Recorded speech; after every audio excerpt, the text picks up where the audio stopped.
Hello friends, एक बार आप सबका फिर से स्वागत है इंटीग्रेशन के मास्टर कोर्स सीरीज में। आइए दोस्तों, इस सीरीज को आगे बढ़ाते हैं। अब तक के इस सीरीज में हमने ट्रिग्नोमेट्रिक, एक्सपोनेंशियल, लॉगरिथमिक, इनसे रिलेटेड क्वेश्चंस देखे। अब इसके बाद से जो भी हम इंडेफिनाइट के प्रॉब्लम सॉल्व करेंगे, इसमें हम एक्स के पॉलिनोमियल्स या एक्स के टर्म में कोई इक्वेशन होगी जिसके ऊपर 1/n वगैरह समथिंग पावर होगा, राइट।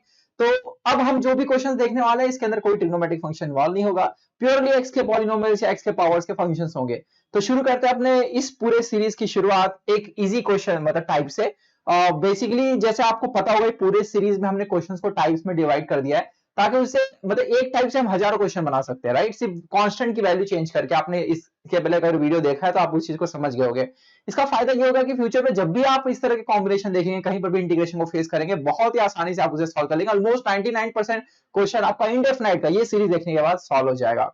आइए दोस्तों, हम लोग यहाँ पर अब 1% क्वेश्चन ही सॉल्व होंगे। ऑब्वियसली दोस्तों, जो इंटीग्रेशन है ये बहुत बड़ा डोमेन है, राइट। लेकिन एकेडमिक पर्पस के हिसाब से अगर मैं बताऊं कि आप जितने भी एंट्रेंस एग्जाम में या अपने एकेडमिक से प्रॉब्लम को फेस करेंगे, आप इस सीरीज से ऑलमोस्ट जो है सॉल्व कर लेंगे। सो आज हम देखने वाले हैं कि अगर हमारे पास ऐसा कोई भी इंटीग्रेशन है, अगर हमारे पास कोई भी इंटीग्रेशन है जिसके अंदर ax प्लस बी के साथ में कुछ दूसरा भी एक टर्म है, फॉर एग्जाम्पल से सी एक्स प्लस डी।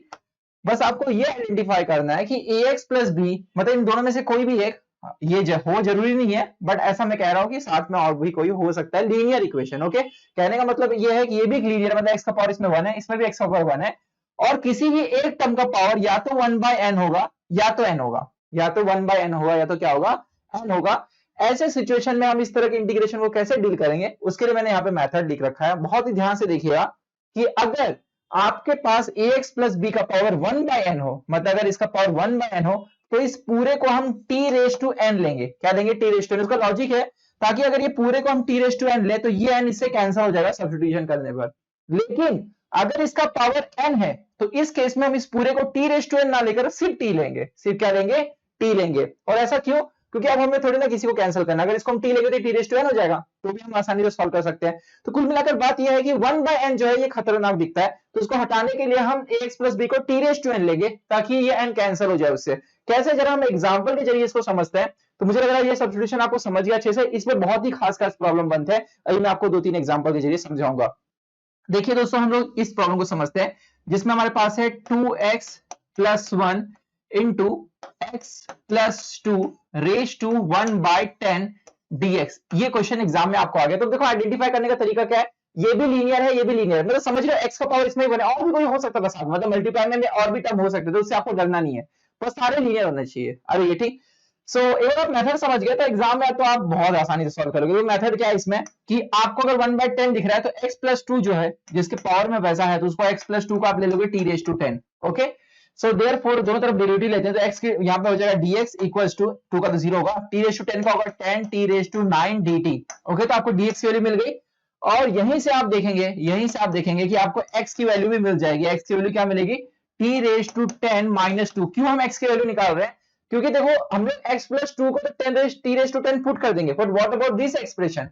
तो इस एक्सप्रेशन में हमें x की वैल्यू को पुट करना पड़ेगा। या तो आप इस पूरे एक्सप्रेशन की वैल्यू यही निकाल लो, मतलब 2x प्लस 1 की वैल्यू हम निकालेंगे, तो हम इसको अगर 2 से मल्टीप्लाई करें दोनों तरफ, so 2x equals to 2t raise to 10 minus 4। समझे, दोनों तरफ 2 से हमने मल्टीप्लाई किया, फिर दोनों तरफ प्लस 1 ऐड करेंगे तो हमें मिलेगा 2x plus 1 is equal to 2 raise to 10 minus 3। समझे, दोनों तरफ हमने क्या किया? प्लस 1 ऐड किया। अब ये सारी वैल्यूज को इसमें हम पुट कर देते हैं, मतलब हमें यहाँ पर जो जो चाहिए सबकी वैल्यू हमने निकाल ली, तो इसका नाम हम i दे देते हैं। तो i is equal to integration, अब ध्यान से देखिएगा, 2x प्लस 1 की क्या वैल्यू निकली है? ये वैल्यू निकली, यानी 2t रेज टू 10 माइनस 3। और x प्लस 2 को आपने क्या बोला है? x प्लस 2 को आपने बोला t रेज टू 10। देखो, अगर आपको ऐसे भी नहीं समझे तो एकदम इजी है। अगर x plus 2 t raise to 10 है, तो 10 अगर यहां जाएगा तो क्या हो जाएगा? ये 1/10, ऑब्वियस सी बात है। यानी x प्लस 2 रेज टू 1/10 का वैल्यू क्या हुआ? t हुआ। क्या डायरेक्टली t लिख लो, और dx की वैल्यू हमने निकाल रखी है, ये है 10 times t raise to 9 dt। Are you getting? तो इस तरह जो है हम ये 10 को बाहर निकाल लेंगे। अब तो मैं यहां पे लिख देता हूं, 10 बाहर निकल गया, जो कांस्टेंट हम उसको आउटसाइड ले लेंगे।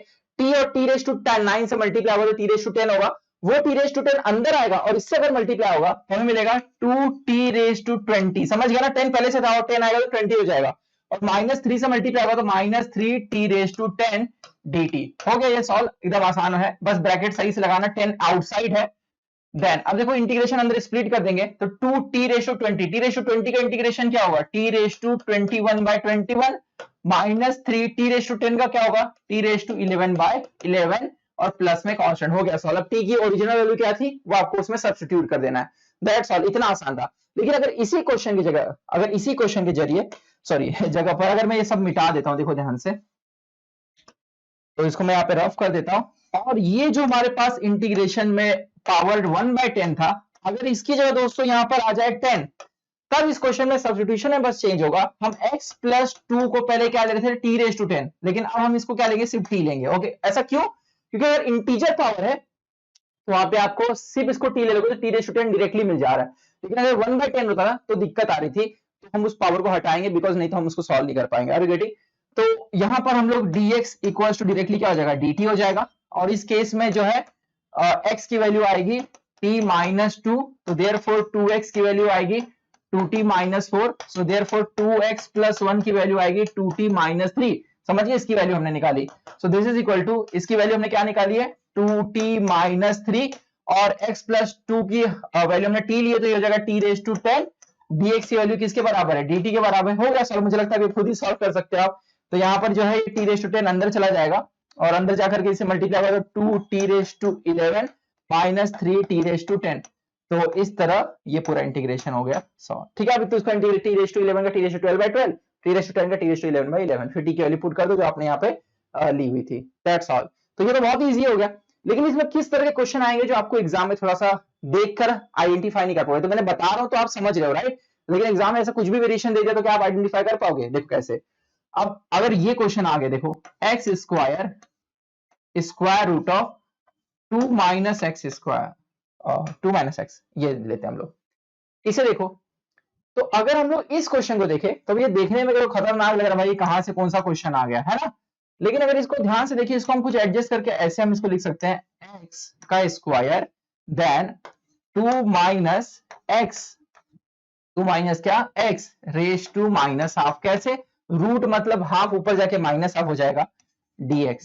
ओके, अब इस केस में इसको हम कैसे सॉल्व करेंगे, अभी तो मैंने बताया कि इसके साथ मल्टीप्लाई में एक लीनियर होना चाहिए, तो x का पावर 2 है तो भी हम इस सब्स्टिट्यूशन को यूज कर सकते हैं। बस आपको आइडेंटिफाई करने आना चाहिए। यहाँ पे फ्रैक्शन क्या दिख रहा है, 1/2 दिख रहा है, तो उसको हटाते हैं। कैसे हटाएंगे, तो इसको हटाने के लिए आप बोल दोगे यार 2 माइनस एक्स जो है, इसको एक काम करते हैं, इसको t/2 लेते हैं। क्यों t/2 लेते हैं, ताकि ये 2 कैंसिल हो जाए, मतलब काफी अच्छा आइडिया, राइट, और that is so logical also. मतलब यहाँ पर आपको कुल मिलाकर बात ये देखनी है कि अगर 1/n पावर में है तो उस n को कैसे हटाओगे। ओके, अब कोई बोलेगा सर एक काम करते हैं ना, हम लोग 2 माइनस एक्स को t/-2 आपने लिया हुआ है, अगर इसको हम t/-2 ले लेंगे तो भी तो बेहतर रहेगा। क्यों, क्योंकि अगर ये पूरे की जगह -2 t/-2 होगा तो माइनस भी कैंसिल हो जाएगा, 2 भी कैंसिल हो जाएगा। आर यू गेटिंग मैं क्या कह रहा हूँ, तो ये तो और अच्छी बात है, तो ऐसा भी आप सब्स्टिट्यूट कर सकते हो। लेकिन अगर आप ऐसा सब्स्टिट्यूट करते हो तो क्या कुछ गलत है, नहीं, बिल्कुल गलत नहीं है। बस आपको यहाँ पर एक्स स्क्वायर की वैल्यू निकाल लीजिए और dx की वैल्यू निकाल लीजिए, देखते हैं आसानी से किससे निकलता है। तो इस तरह आप थोड़ा सा लॉजिकली सोचेंगे ना किस चीज से क्या आसान हो रहा है, तो आप एग्जाम में कर पाएंगे। तो अगर हम डेरिवेटिव ले तो 2 का 0 माइनस एक्स का क्या होगा,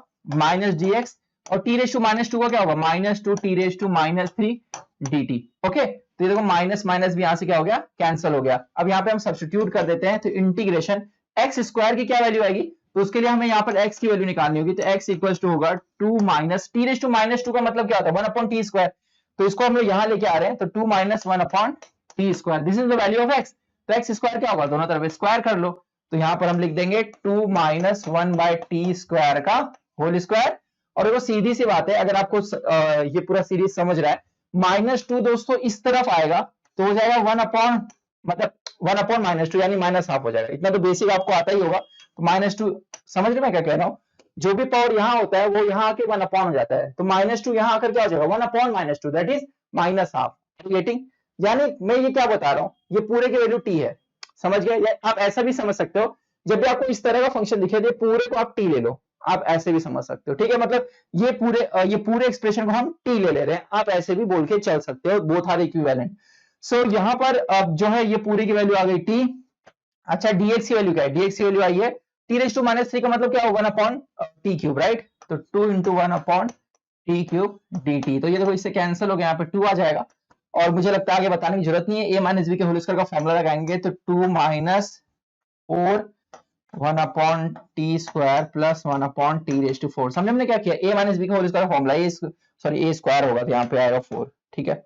2 का स्क्वायर तो 4 होगा ना, ए स्क्वायर माइनस 2 ए बी, तो यहाँ पे 4 आएगा 2 मल्टीप्लाई होकर, मुझे लगा समझ गया आप। और इसका स्क्वायर, और बाहर क्या है 2 upon t square D T, ठीक है। सो अब शायद आप सॉल्व कर ही लेंगे, इसको जाकर तीनों से मल्टीप्लाई करो, फिर इंडिविजुअल इंटीग्रेशन स्प्लिट कर देंगे और फिर हो गया सॉल्व। उसमें क्या है, देखो मैं कर देता हूँ अगर किसी को नहीं समझा तो। 2 अपॉन 2 तो पहले बाहर ही ले लेते हैं हम लोग, ठीक है, कांस्टेंट है। टी स्क्वायर यहाँ आ जाएगा 4 के साथ, तो 4 अपॉन टी स्क्वायर, यहाँ पे आएगा तो 4 अपॉन टी रेज टू 4, और यहाँ आएगा तो 1 upon t raise to 6 dt। अब इंडिविजुअल इंटीग्रेशन सॉल्व करेंगे, टी रेज टू एन के इंटीग्रेशन का फॉर्मूला, राइट। लेकिन वैसे ये टी स्क्वायर नीचे है तो ऊपर आएगा टी रेज टू -2 होगा, तो इसका इंटीग्रेशन क्या होगा, t raise to -2 + 1 divide by -2 + 1। T raise to 4 ऊपर जाके टी रेज टू -4 होगा, तो उसका इंटीग्रेशन क्या होगा, टी रेज टू -4 + 1 अपॉन -4 + 1। समझ गए, मुझे लगता है लिख के बताने की मुझे जरूरत नहीं है। तो ये इतना आसान था, आइडेंटिफाई करने आना चाहिए। मतलब जब भी आपको ऐसे कोई भी क्वेश्चन आए, मतलब ये तो मैंने बताया कि भाई ऐसे टर्म के साथ कोई लीनियर होगा, लीनियर ना हो देखो एक्स स्क्वायर हो तो भी मेथड काम कर रहा है, राइट। लेकिन अगर एक्स स्क्वायर की जगह एक्स रेज़ टू 10 हो जाए तो थोड़ा कॉम्प्लेक्स हो जाएगा वो, ठीक है। तो वैसे क्वेश्चन आप फेस नहीं करेंगे जनरली, बट मतलब तो भी उसी सब्स्टिट्यूशन सॉल्व होगा, थोड़ा सा एक्सपांशन लगाना पड़ेगा बाइनोमियल। लेकिन मैं आपको बता रहा हूँ जनरली आपको ऐसे देखने को मिलेगा कि ax plus b raise to 1/n, आपको जब भी दिखे कहीं पर भी दिखे तो पूरे को टी ले लो, ax plus b raise to 1/n को, और अगर रेज टू n है तो सिर्फ ax प्लस बी को आप कंसीडर करोगे। तो ये था दोस्तों, इससे आपने जो सीखा, अगले मेथड में हम देखेंगे इसी का एक एडवांस वेरिएशन, जिसमें आपको p बाय q के फॉर्म में पावर्स दिखेंगे न्यूमरेटर डिनोमिनेटर में। तो ये हम नेक्स्ट वीडियो में देखेंगे, तब तक के लिए बहुत बहुत धन्यवाद।